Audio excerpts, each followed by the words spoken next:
Yo, what's good, y'all? Welcome, 104.5 The Beat, O-Town's #1 and only for hip-hop and R&B and home of The Breakfast Club. We are here, the Weekend Wave, where we talk to the most incredible artists, business owners, you name it, they pull up to the studio. And today, man, my guy Chris is in the building. Chris Scalco, what's good, bro? What's going on, man? How you doing?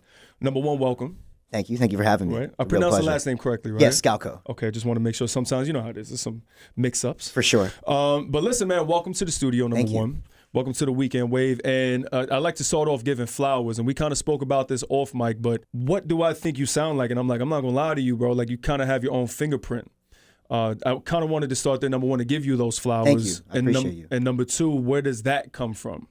I think the sound comes from a diverse palette of musical influences. I grew up on Radio Disney primarily, so a lot of teen pop from the 90s. Mm-hmm. And then when I was maybe 12 or so, started getting into hip hop and R&B.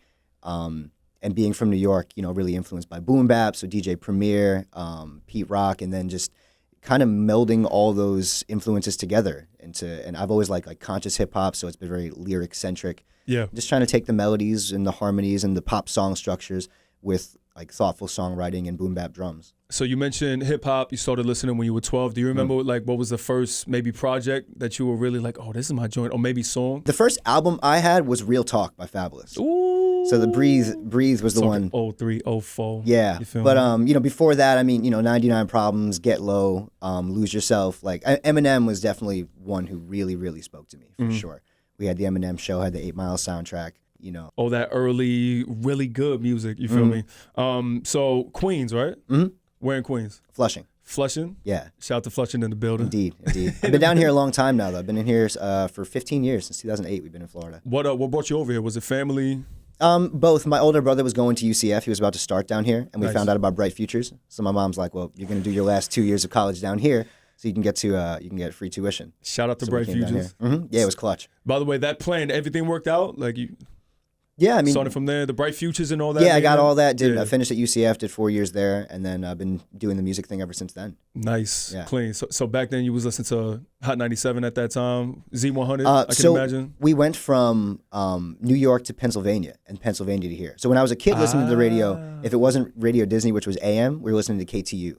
Got you, 103.5. Yeah, KTU. Exactly. So it was a lot of the pop records of the day, whatever was going on, the Eurodance and Ricky Martin, Backstreet Boys, of course, those types of things.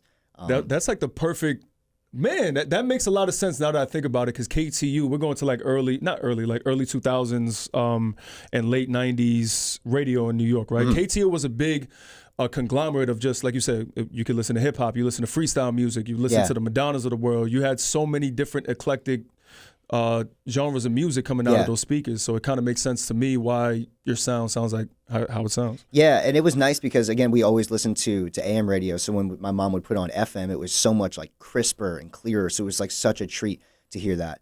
But then she would, my dad would listen to classic rock. My mom, they really liked Motown and old soul records. My mom liked Madonna, Michael Jackson. So we listened to pop from their time too, and then old rock and soul. So it's been a little bit all over the place. But the music that we pretty much exclusively listened to as a kid, early 10 years, was mostly just teen pop. So that kind of goes into my next question. I was going to ask, did you grow up in a musical household? I know they play good music, but did they play music? I know you do. No, nobody in my family did. My dad said he was into musical theater and he was in a band when he was younger, but it wasn't in my lifetime.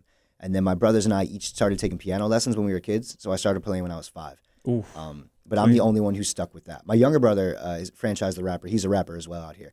But I'm the only one who's... Shout out to him. Yeah, indeed.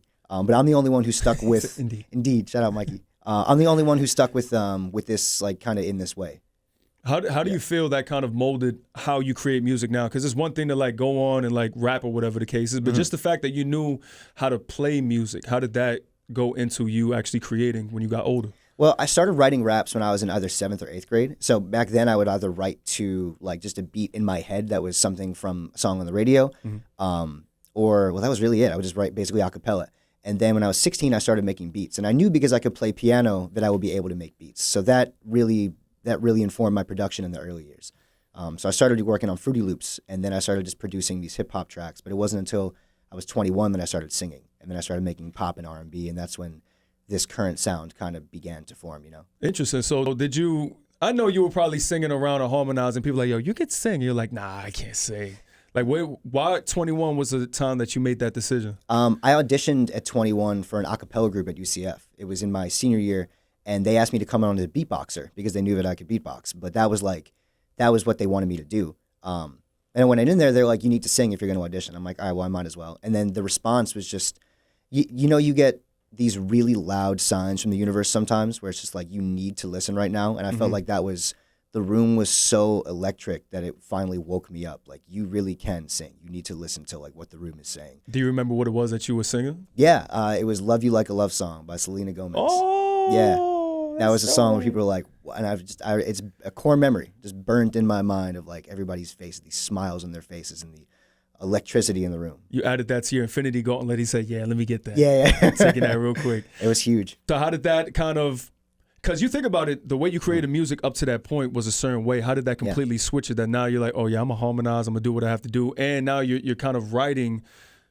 You're still writing raps, but it's a little different when you add the harmonies on it. Yeah. So I mean, after that, I put out an EP in 2015, about a year after I graduated, and it was called "Word Is Bond," and that was kind of like, I want to do everything I know how to do on one record. So I'm rapping and I'm singing and I'm beatboxing. I did all the production. I did some like contemporary a cappella harmonies and things from my a cappella group background, like just trying to do everything I could on one project just to kind of get it out of my system. And then after that, I was like, this music is kind of like heady and inaccessible, so now I want to start making more music that people can sing to. So then I started making more like pop records.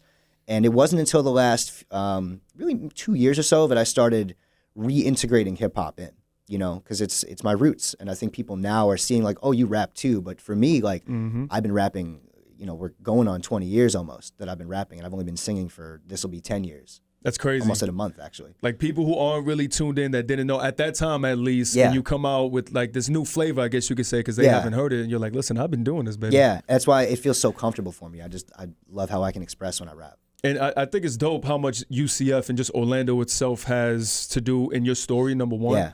Because like you said, going from Queens, going to Pennsylvania to Orlando, and especially in the scene right now, because we kind of spoke off camera, how there's so much like good creative energy in Orlando. So just talk about that for me, just being in the scene. I think what's cool about Orlando is that it's still a relatively young city, so it's kind of defining its own culture. And we have a sound here that I don't really hear anywhere else. Like some of my good friends, like who are here in the building right now, Jason Channel and Sage, like they're so uniquely themselves that it's hard, and their influences aren't necessarily like, hip hop used to be very regional.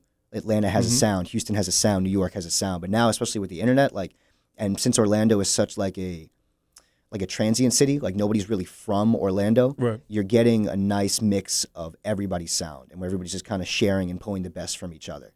And the other thing I love about Orlando is, since not a lot of people are really from here, everybody knows what it's like to be new in a city, and so it's a very welcoming city, I feel a very good point. Yeah, it's a very loving city. Yeah, because I felt the same way. We have a very similar journey as well. We kind of spoke off mic, but it takes a while to kind of get your foot in, get settled in. Yeah. You know you're unique, but you're trying to figure out where do you fit in the whole like zeitgeist of this new energy you just thrusted yourself into. Yeah. And just the fact that you're here, and one of the great things that I love about doing this job is I get to talk to people like you and go to the shows and see y'all perform and see y'all grow as well.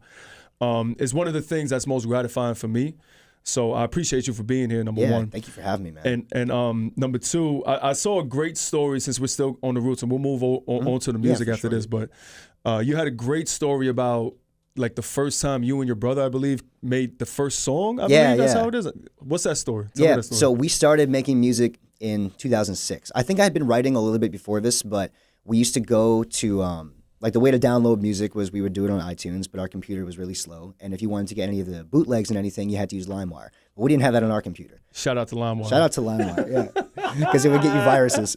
So he said, I did not have sexual relations. With that, my mom wouldn't let us get it because she didn't want us to get viruses on the computer. But my buddy McGonigal, who lived up the road, he had it. So we would go to his house. We would ride our bikes there with blank CDs. We would download a bunch of music and put it on a CD, and we'd come back and listen to it like in the little boombox. So my older brother, downloaded "Spit Your Game" by Biggie. It was Biggie's last single. We come back, we put it in the boombox, and the beat starts and says, "Spit your game, talk your..." Yeah. And it's just this long intro, and we're like, wow, this intro is really, really long. And after like a minute, we're like, I think it's just the instrumental. And Ant's like, we should freestyle. So we're like, yeah. How old were y'all again? How old are y'all? I was 14. My younger brother was 10. He said, yo, we in there. Yeah, we're doing it. So we got all our friends. We got a big radio, and we pulled out our cell phone. And we used to be able to record ringtones. That was a thing at the time, was ringtone rap. So you could record a custom ringtone. It was a minute long. So we set it up right in front of the speaker, and we just blasted it as loud as we could. And we're just screaming into the phone for a minute, and then it just cut off. And we did it. We had so much fun. We just did it over and over. And those were the first songs that we recorded. I love it, man. Humble beginnings. For sure. And just the fact that your 10-year-old brother was the one like, yo, let's rap on this. Let's to this Biggie B. He was so bold. My older brother's the one who had the idea, but he was. I was going to say, is he, not to cut you off, is he the one that became the rapper? My younger brother, Mikey. He's the one who became the rapper. Yeah, and just listening to him at 10, he was so courageous. He just let go. He didn't care at all. That's a hell of like an intro story. I love that for y'all, man. And it was so fun. Just the fact that it led into music, because both of you do music, and here we are. But we were saying before, let's get to the music. New single out right now. Tell me a little bit about this record. Yeah, so it's called Open Up My Heart. The interesting thing is I wrote this verse like 4 years ago, and I tried it over maybe 4 different beats before I settled on this one. And I was sitting on this beat for probably 8 months or so before I put them together. And I was just sitting one morning, just sitting in my room, and I was like, I got this beat. What am I going to do with this beat? And then I was like, wait, I have that verse. I was like, I wonder if they would fit together. And it just, I don't know why, it just clicked. And then I recorded, and I was like, this is exactly what this needed. So the song it's called Open Up My Heart. It's one of my favorite songs I've ever made. I feel like it's a nice balance of all the things that I've like cultivated as my sound of boom bap and harmonies. It's dynamic. I like what I'm saying. I like the way it sounds. I'm really proud of this record, man. I think it's honest. Yeah, the combination of, you mentioned boom bap. We mentioned it definitely sounds like a premiere record. Yeah, with huge inspiration. The drums themselves, but also the scratches at the end, as you said before. The raps, the harmonizations, all that. That's why I said I can't really put it, not in a box, but you can't really compare it to anyone else's. So I think it's the perfect, I guess you could say, single for the people to understand exactly where you came from and who you are as well. Yeah. And video's out too. Yes. Right? Yeah, video just dropped on Friday. Listen, y'all go check it out right now. Where am I looking? One of them cameras. Check it out right now, YouTube. Where can they find everything, by the way? They want to listen to you, see you. Yeah, so on Instagram and TikTok, it's Scalco Music. It's SCALCO Music. Spotify, Apple Music, YouTube, wherever you listen to music, Chris Scalco. So SCALCO. Man, and that record's super dope, man. But also you have the debut project, the boy bands and boom bap as well. That I feel that was a perfect kind of parallel for this project and this single. Talk about that, because that project came out in March, I believe, right? Correct, yeah. How has everything been since then, man? How you've been liking the reception? Talk to me about it. What I did was I took songs that had been out over the last few, 5 or 6 years or so, and just packaged them together. Because there was a lot of stuff early on where I would make the song, put all my time into making music, but not really market it well. And I was like, let me repackage these and put them out again, just to kind of like give a little bit more life to these older songs. Love it. And so I'm like, I'm going to put some of the more popular songs, Under My Skin in the Morning, on a record with the songs that I think should have gotten more love, like Ordinary Love and Begging, and like, let's put all these songs together and see how the reception is. And people have been really receptive. But it was also a nice way to kind of put that era behind me, because now, ever since then, I've been putting out a song a month. And it's been songs that are, more hip-hop based. And I feel like I'm saying things now that I wasn't saying on that record. And I wanted to be able to put that music out and put it behind me so I could move on to this, not just this sound, but the ththings that I'm saying on these new records. You know what I mean? It kind of freed up some space. And it kind of does feel like that, because you think about it, the project itself, I think it's 12 tracks. You said, you've been working on it for quite some time. They've been out. But they're a perfect blend, like I said, as you form that bridge with Open Up My Heart to this next project that you're working on. I think you did that well. I think you structured that well, releasing it timely, and then dropping a couple singles after the fact, like you said, each and every month. Where did that idea come into your mind? Like, okay, now is the time for me to kind of, I have a reservoir of music. Let me show the people what we can do each and every month. I think I was kind of tired of feeling like people weren't seeing me, like they were only seeing one side of me. And then I had to realize, like, it's not their fault if they only see one side, if you only show them one side. Like, if you really feel this confident about your ability to rap, you need to show people, And yes, I've been sitting on these songs for some time, and I was just like, let's just get them out. And it was also the waterfall release strategy, trying to just do one at a time, trying to activate the Spotify algorithm. And, it's time, man. I'm trying to make this thing happen. So, I got to get this music out, build this catalog out. So you transitioning from like the boy bands and boom baps vibes to, I like Fantastic and Inner Child. That's where we're going, right? Yeah, for those sure. records. Because the way I listened to it, it was like packaging like a 2-song EP type thing. Yeah. I love that because they flowed pretty well. Was that planned, or was these 2 songs just separate? You're like, yo, they sound pretty damn good together. So it was kind of that. Well, the thing is, I was in this place where I was, I just had a burst of creativity for maybe a month or so, where I just kept writing these little songs, these short boom bap songs, and I was like, let me just start putting them out, you know. So it wasn't necessarily like meant to be a project intentionally, but once I started realizing I was making things that were the same sound, that were all like one quick verse, I'm like, let me start to drop things together. yeah, But I'm putting out another project probably early next year. It's called Be Free, Christopher. And Open Up My Heart is the first song on that project. love that. Thank you. I was going into, not my next question, but before I realized, you know, the timing of that album, I was like, why isn't this on there? Because that would be a great, but Fantastic specifically, I like that record, and you have some great content from that record as well on your Instagram, where you have like the chains and the time, and you got the, what is it, Peter Rabbit or something like that? The White Rabbit from Alice in Wonderland. Yeah. Where you're just talking about real stuff, man. Stuff that I feel actually Jay and I were talking about not too long ago, where sometimes you just feel confined to time and you just continue to like work, and you overstress yourself, overdo too much. You think about the family and all that. So just talk about that record specifically. Fantastic.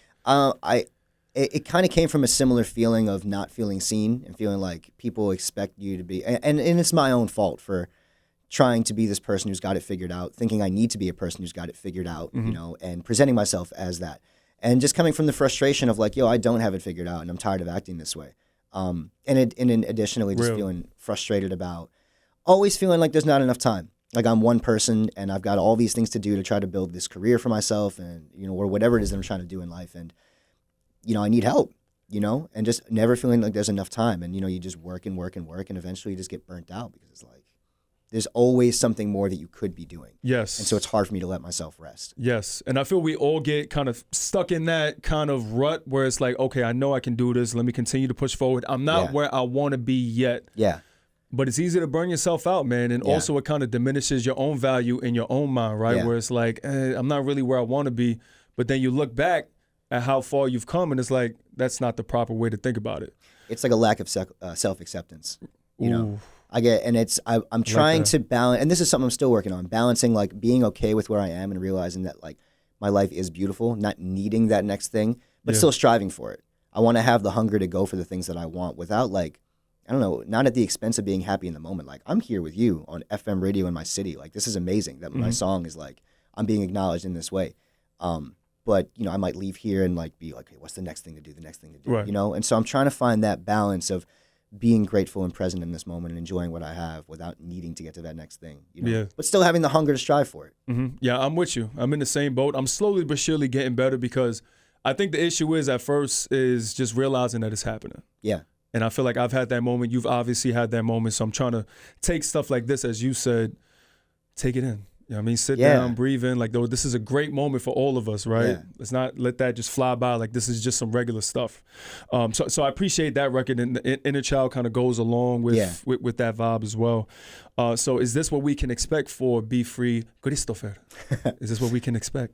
It's a lot of that. It's a lot of intimate records. There's a few more hip hop records. I'm definitely singing on other ones. And then I'm kind of moving. What's interesting now is like I've been sitting on these records for a while and they're just coming out now. But I'm shifting now into kind of a different sound for the stuff that I've been making recently. It's a lot more acoustic, like just guitar and vocals. You know, I've been really into like Jim Croce and the Eagles, like a lot of folk and classic rock, singer-songwriter stuff. I love James Taylor. And that's been informing a lot of what I've been making over the last year or the last few months or so. And actually the Inner Child is a Jim Croce sample. See? So it's kind of planting the seeds. Yeah, for sure. Just combining all of them. And that's fun for me because people aren't going to pick up on that, but like I know I did it. So it's fun to kind of take all the pieces and put them together. So Be Free Christopher is going to be a little bit of both, you know, more intimate hip hop. There's some gospel influence on there, R&B, of course. Yeah, I'm excited about it, man. I think it's the most like honest and dynamic music that I've made yet. So how far do you think? I know you say you want to drop it next year, but in terms of workload, how much you've put into this song-wise, what's your completion percentage, you think? If I'm really honest with myself, there are 2 songs that are I'm not going to say the bane of my existence, but I've been trying to finish for like 3 years. And they're close. They're each like a verse away. So I think if I can just bang those 2 out, I have got the rest of them either completely finished, mixed and mastered, or just like a mix away. So I'm hoping by early next year, the whole thing will be ready to go. I love it, man. Yeah. I love it. So we have that on the way. Of course, we're kind of nearing the end of the summer. Can we look forward to anything else from Chris Scalco? What's going on? What do we have to look forward to? Yeah. I've got a few more songs coming out through the rest of the year. Now that I've put out 3 hip-hop singles in a row, the next one is called Part of the Process. That's going to be coming out in October, and that's more still in the same vein of like deep and like just a look into the conversations in my head, but it's almost all acoustic. So it's, cajon and guitar. There's some synths and stuff too, but it's electric guitar, acoustic guitar. I love that, man. Yeah, it's a more vulnerable sound, I think. That's smooth. I'm looking forward to it. Thank you. I'm looking forward to it. I can't wait for y'all to hear it as well, of course. Go stream everything before we bounce. Once again, let them know where to follow, stream, and all that. Yeah, so you can find me at Scalco Music, SCALCO Music, on Instagram and TikTok. You can find me at Chris Scalco on Spotify, Apple Music, YouTube, wherever you listen to music. Again, SCALCO. Listen, man, it's so crazy because, we just met, but just having this conversation and listening to the music and hearing what you have upcoming, it's as if I've seen like such a musical arc already, which is crazy. So I'm super excited for the new project, the new stuff that you have on the way, and proud of you, man. Thank you I just so met much, you and man. I'm proud of you. Thank you for listening. Thank you again for this opportunity, man. It's beautiful to be up here on the radio. Of course, man. I say it all the time, and Jay has heard me say this, man. This is your home, man. This ain't the last time. It's the first time. That's what I like to say. So 104.5 The Beat, Kelly V, Chris Scalco, we in the building. Tune in because he's going absolutely nuts. Music is incredible. So we out of here. See y'all on the next one. All right. Peace.